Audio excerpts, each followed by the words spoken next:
অনেক দিন পর গ্রামের বাড়িতে ফেরা। শহরে ব্যস্ত জীবনে ডুবে গিয়ে ভুলে গেছিলাম ছোটবেলার আনন্দগুলি।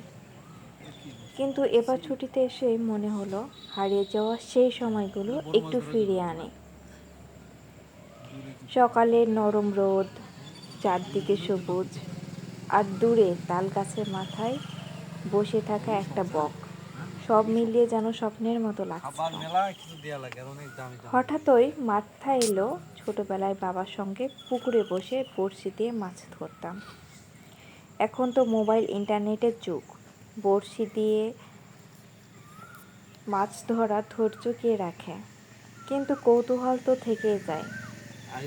পুকুর পাড়ের পুরনো ঘাটে গিয়ে বসতাম, হাতে একটা পুরনো বড়শি। দাদার পুরনো মাছ ধরার বাক্সটা গেঁথে দেখে নিলাম কিছু টোপ পাওয়া যাবে কি না। ভাগ্য হলো শুকনো ময়দা আর একটু মাখা গুড় পাওয়া গেল। সেটা দিয়ে টোপ বানিয়ে বড়শির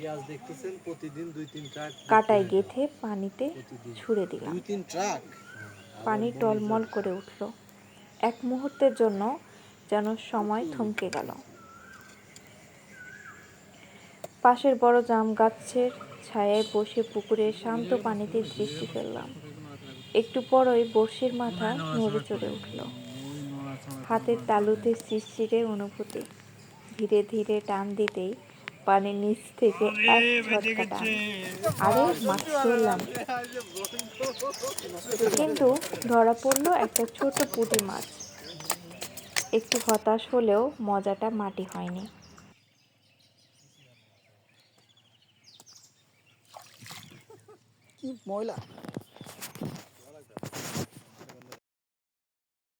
এবার টোপ গেঁথে বড়শি ফেলার পালা। এভাবেই কেটে গেল ঘণ্টাখানেক। একসময় বড়শির মাথায় জোরে টান লাগলো। এবার ঠিক যেন বড় কিছু। সাবধানে টেনে তুলতেই দেখি একটা বড় সড়ো রুই মাছ। রূপালী শরীরে আলো ঝলমল করছে। এতদিন পর পুরনো শখটা নতুন করে জেগে উঠল। মনে হলো প্রযুক্তির যুগেও এই পুরনো বিনোদনের আনন্দটা আলাদা। শহরের ব্যস্ত জীবন ভুলে গ্রামের পুকুর পাড়ে বসে বড়শি দিয়ে মাছ ধরার মজার চেয়ে ভালো কিছু আর হয় না।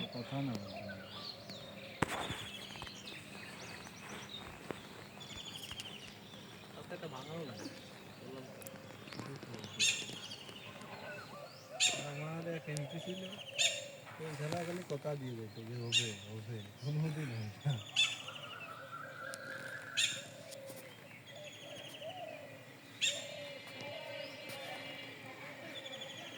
অন্য জায়গায় ফেলবো নাকি ভাই, নাকি এখানেই মাছ আছে?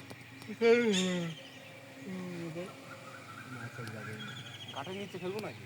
না, এখানে কোনায় রাখুন, এখানে যেভাবে রাখছেন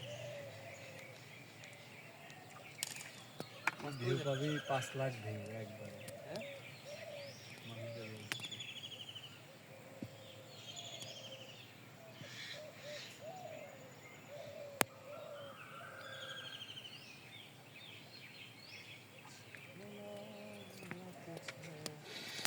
আমার চাপা এখান থেকে কটার দিকে উঠবো? 20 মিনিট আগে উঠতে তো হবে।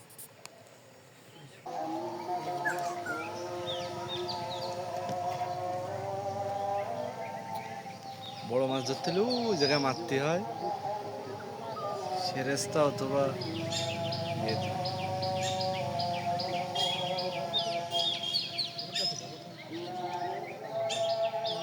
আর ভাই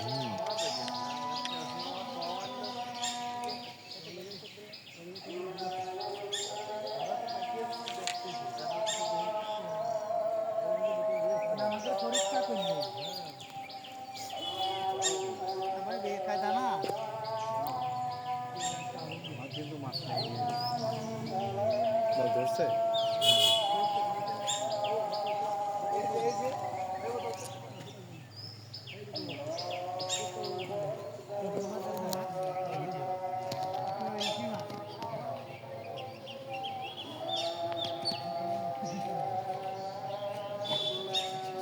লাগিনি এখনো